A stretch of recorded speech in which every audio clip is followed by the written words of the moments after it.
In this chapter, we will be taking a look at malposition teeth, in particular teeth which are twisted, in an incorrect position or overlapping. In contrast to the gaps which we discussed in Chapter 7, diasthemas, we will now deal with malposition and too little space.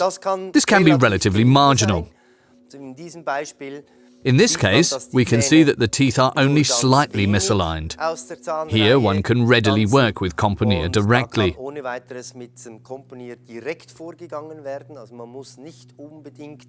The background need not necessarily be homologized first. Due to the thin layer thickness of Componeer, 0.5 mm, the thickness doesn't play a significant role, and Composite lies behind the Componeer. Of course, there are other more difficult situations where supplementation is necessary. Sometimes malposition is exaggerated by the incorrect shape of teeth or the wrong teeth in the wrong position. For example, these cuspids in the 2 position. The lateral incisors are missing here and need to be created first with Composite. In the final phase, the Componeer can be placed as final layer. Here we can see the diagnostic as template again. The cuspids are somewhat more prominent. The premolars are hidden in the lyra shape behind the cuspids, and the lateral incisors are much smaller than they ought to be. As the diagnostic shows, this can be compensated by a change in shape. Again, the initial situation: slight lyra shape left and right, the lateral incisors somewhat too short and too narrow. We hardly need preparation, only the cuspids need to be ground slightly. To be able to round off the necessary tooth arch without coming too far to the front or outwards to the premolars. On the right of the image we can see a danger spot, and in this case something had happened, but it was detected early on. It always pays to check again, are the shades correct? From a distance, white opalescence and white universal appear relatively similar. Once they're in the mouth, one can see the difference, but checking is better than having to do with second best. So, one took Componeer shells. They reflected the proportions of the teeth, although the tooth necks of the central incisors are positioned slightly upwards. But the basic structure of the proportions had been restored and the tooth arch somewhat rounded. Now these small teeth no longer look so pointed and too short. And we have a smile contoured to the lips. And by the way, here we can see a final image 1 year after reconstruction. Here we can see somewhat more pronounced malpositioning. The anterior region, at the central incisors, shows crowding. Often one tooth is positioned more to the front than the other. One just needs to imagine the ideal tooth arch. Where are the outer corner points? Here the cuspid is definitely the corner point. The curvature must therefore follow around this cuspid. Hence, the premolar needs to be shifted outwards somewhat. The lateral 2 forward, this one tooth forward, and it also needs to be straightened. The side needs to be shifted outwards to follow the arch. This is what the diagnosis looks like. As this procedure here, one needs to define the central line somewhere. As the teeth overlap, the central line no longer exists. The edge of the interior tooth, which protrudes forward slightly too much or is tilted too much, was ground slightly in mesial direction. This allows restructuring of the central line. That was all that needed preparing. Only slight preparation was performed on the central and lateral incisors. Everything else was left as it was. However, sandblasting, etching and bonding was performed. Here one can see the final contour of the tooth arch. The contact zone is angled as the central line was shifted slightly and centered. However, the top view looks correct. As this procedure here, one needs to define the central line somewhere. As the teeth overlap, the central line no longer exists.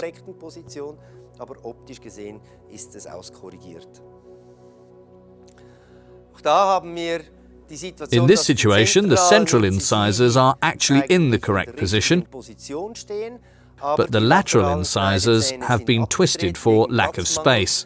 The mesial ridge is hidden behind the distal ridge of the central incisor. Distally, the 2 is pronounced, so that the 3 is largely hidden. This gives a step formation from the middle to the lateral incisors. It was attempted to remedy this somewhat in the diagnosis. The teeth were, if you like, rearranged again. Componeers were placed directly with dentine mass without adapting anything. There was no initial build-up followed by application of componeer with enamel mass. Instead, componeer was placed directly on the existing tooth arch. The thick disparities in the background of the componeer were balanced with dentine as shade, so that we had no difference in translucency. The teeth now have the same translucency, the way it should be, compared to the 2 which stood in the shadows in the initial situation. In such situations, one is tempted to think, it can't be done because there's not enough space between the 1 and the 3. And because the lateral incisor is twisted by nearly 90 degrees. But if one thinks about this in detail, this is not true, as the root of the incisor is more or less round or triangular round. In other words, the dimension buccal, oral, mesial, distal is virtually identical. This means that the space between the pupillae is as big as before. One only has the feeling in the region of the incisal edge that there would not be enough space. This is why a diagnosis was performed. One could see that the central incisors resembled a shape similar to a butterfly. They are slightly wing-shaped, like a wingnut. In the middle, they face slightly to the back, and distally, they face slightly forwards. They are also slightly twisted. In a case like this, where the incisal edges are too short, one can shift forwards simultaneously. By shifting forwards, the tooth arch becomes larger. And if the tooth arch and the incisal edge region become larger, this also means we have acquired correspondingly more space. Now, what does this look like after preparation? One can only see this mesio-incisal tip protruding from the tooth arch. It was only prepared slightly. The surface prepared very gently, only roughened and etched. Here again is the view of the incisal region. One can see the lateral incisor and here the tip, which was prepared slightly.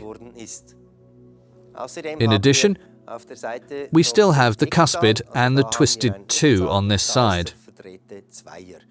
So there's still one tooth missing. The base and the corner of the cuspid were filled with dentine. This allowed us to retain the proportions in the background, and we could then place the componeers. One still needs to correct the axial inclination,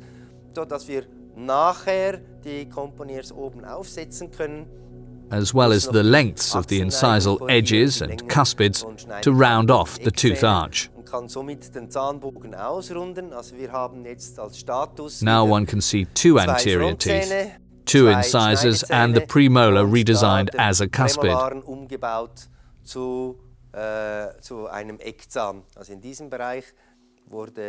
As we created a cuspid componeer was also placed. The componeers reflect the shapes for the position of the teeth.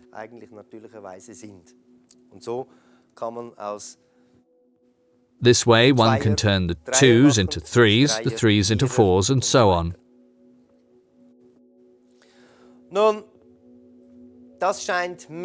This appears to be more or less an unsolvable case. However, a closer look, in particular from the incisal angle, shows how the lateral incisors are entirely out of line. And here too, a shift to distal. The cuspid is completely hidden by the anterior part of the lateral incisors. The premolars are also relatively crowded. The patient is 22 years old, and orthodontic treatment was out of the question for her. With young people, it is difficult to decide to make changes to the teeth.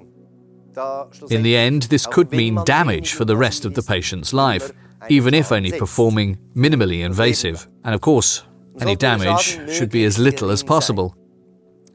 However, if one wants to restore this in a conventional material, this will certainly result in considerable damage. Together with the componeer, we have the option of being minimally invasive, if we do the diagnostic correctly. If we come forward a bit with the central incisor, then we also shift somewhat toward the lateral incisor. This looks terrible because it is also too short. It is far too far in an upward direction. That is, the incisal edge protrudes from the tooth arch, and at the back we have this contrast, simply a black hole.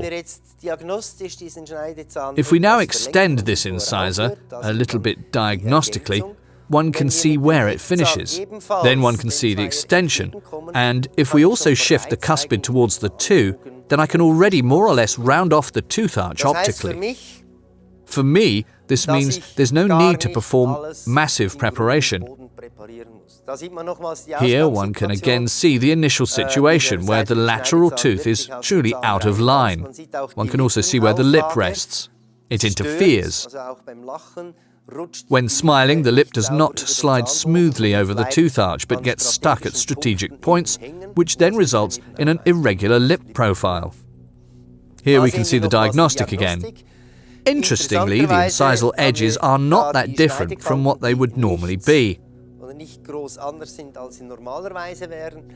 The only place where things would become too thick, as in this case of this central incisor, so this will require some palatal preparation. And this is what the preparation looks like in the end. This is the final preparation. And if one takes a close look, the dentine of this lateral incisor is not even involved. That means that although the teeth are positioned entirely in the wrong place, it was necessary to grind the teeth back to a level which resulted in extensive damage. Now the rest, which is more or less permeable and which is not inhibited by light, is simply supplemented with dentine mass corresponding to the occlusion level. This can be seen here. The occlusal level has been supplemented, and finally the componeers are placed.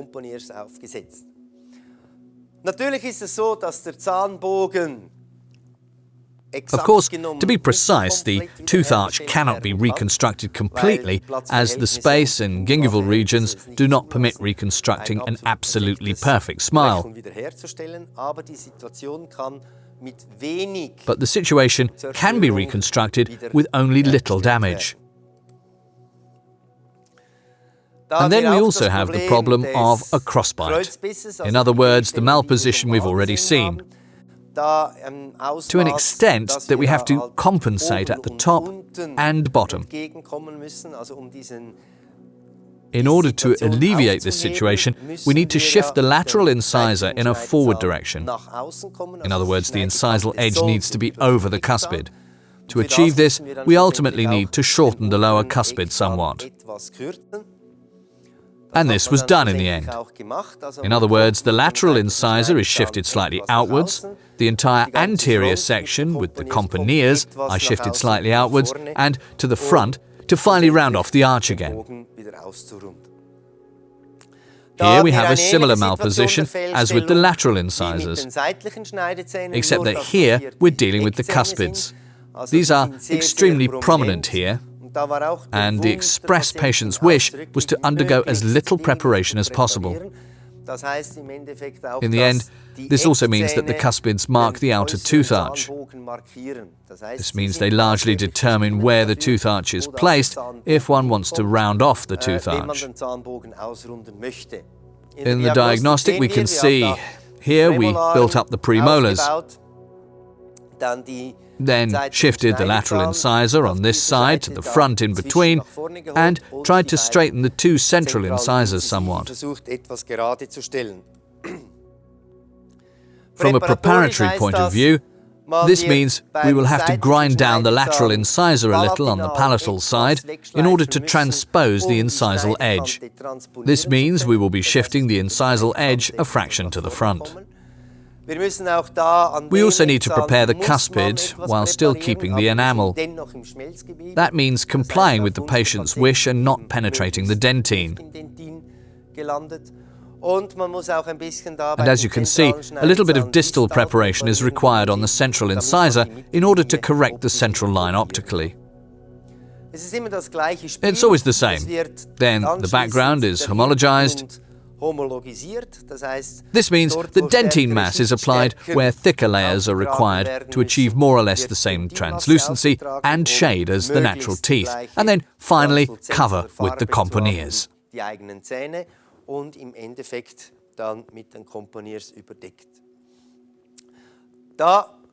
One can see quite clearly that we now have considerably more teeth in the mouth.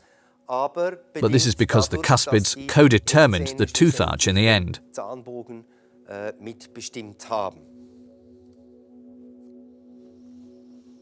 And as you can see, there are also malpositions in this situation. One tooth deviates quite considerably.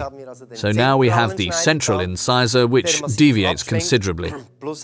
And we still have this devitalized tooth, which lies between this central incisor and the cuspid, with an unfavorable gingival situation. The teeth are very crowded. That means the roots are very close together, so that cleaning is very difficult, and one can also see that mild inflammation has already occurred.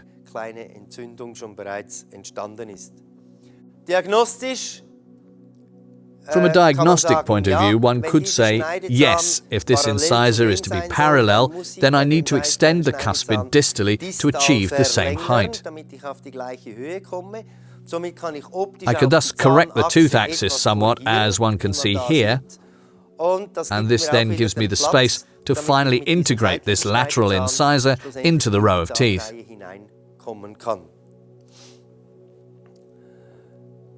Here you can see the preparation again. During diagnosis, we postulated we need to be somewhat longer here and correct the axis.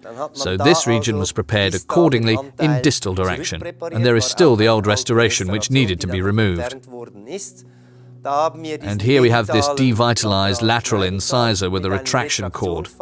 One can see that we gained approximately 1 millimeter from here to there. Because the retraction cord had been embedded so deeply, it was sealed with histoacryl to enable subsequent clean preparation up to the gingival region, thus allowing us to also cover this region sufficiently.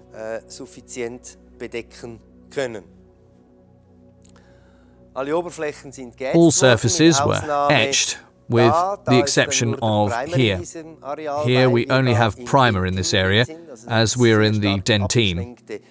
Also, this strongly deviating central incisor needs to be straightened. Hence, we're in the dentine.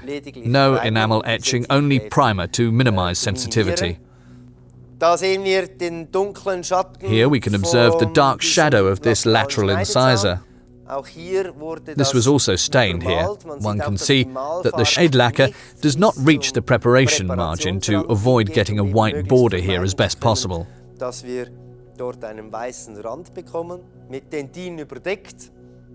Covered with dentine and the placing of the componeers and homologizing the row of teeth. And now one can see nicely how the retraction cord can be removed from the sulcus with ease when it is sealed with histoacryl, and when there's no bonding agent in the retraction cord.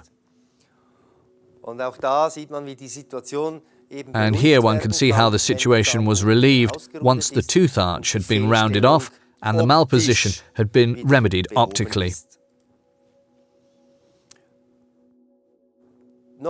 And another case of slight malposition. We already have a small gap here which allows slight drifting of the teeth. There are also small restorations on the surface. These are yellowed composites. They are removed. After removal, one can see that this tooth had a deviation originally. It had pivoted. This could possibly be assumed from the position of the root, deviating outwards in distal direction, so that we also have a dentine area. What can be seen clearly here is the difference between the enamel and the dentine areas. And here after drying of the teeth. One should not be misled by the optical impression in such a situation. When one has the feeling, I must change or correct something here. The appearance in this case can be largely attributed to the drying of the teeth. This is corrected as soon as the teeth have absorbed water again. Here too, the etching gel is slightly over-represented, mainly in this cervical area where there is enamel. This dentine area is sparred, in other words, not etched. To correct the axis of the tooth, dentine mass was used to compensate. That means extended and closed towards a proximal, to allow subsequent placing and finishing of the componeers in the correct direction of the axis.